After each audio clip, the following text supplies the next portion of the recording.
2 రోజుల క్రితం Kanchanbagh police sub inspector Krishnakanth గారికి మరి స్థానిక డీసీపీ నుంచి ఒక నోటీస్ అందడం జరిగింది. కృష్ణకాంత్ గారు అయ్యప్ప స్వామి మాలధారణలో ఉన్నారు. మరి ఆ నోటీసు మెమో ఇవ్వడం జరిగింది. మెమోలో గడ్డాలు పెంచొద్దు, సివిల్ దుస్తులలో మాలధారణ దుస్తులలో రావద్దు, మరి ఒకవేళ మీరు మాలధారణ చేయాలనుకుంటే లీవ్ పెట్టుకో అని చెప్పి సంబంధిత అధికారి మెమో జారీ చేశారు. ఎవరన్నా మాట్లాడితే అర్థం పడతాం ఉండాలి. ఇది హిందూ దేశము.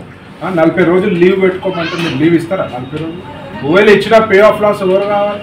అయినా మా దేశం హిందూ దేశంలో ఎన్నో ఏళ్ళ నుంచి వస్తున్న సంప్రదాయాల్ని మీరు పోలీస్ శాఖలో ఉండి, పోలీస్ శాఖలో కూడా ఏం చేస్తారు?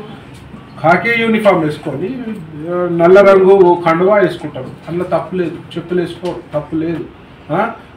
అదే ముస్లింల పండగ రంజాన్ మాసంలో స్పెషల్ అలవెన్స్లు ఇస్తారు.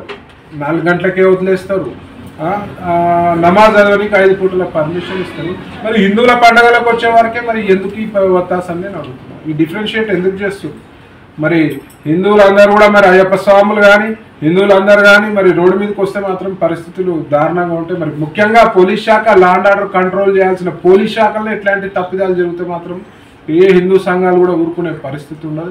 ముఖ్యంగా రేవంత్ రెడ్డి గారికి ఒకటే చెప్తున్నా, హోంశాఖ మీ దగ్గరనే పెట్టుకుర్రు, దాచుకొని భద్రంగా పెట్టుకుర్రు. మరి హోంశాఖ ఆధ్వర్యంలో జరగాల్సిన మీటింగ్లలో ఏం జరగాలి, ఏం చెప్పాలి, హిందువుల మనోభావాలను కించపరచకుండా పోలీసులు ఎట్లా వ్యవహరించాలి అనేది మీకు చెప్పలేదా? మరి మీరు నేర్చుకోలేదా?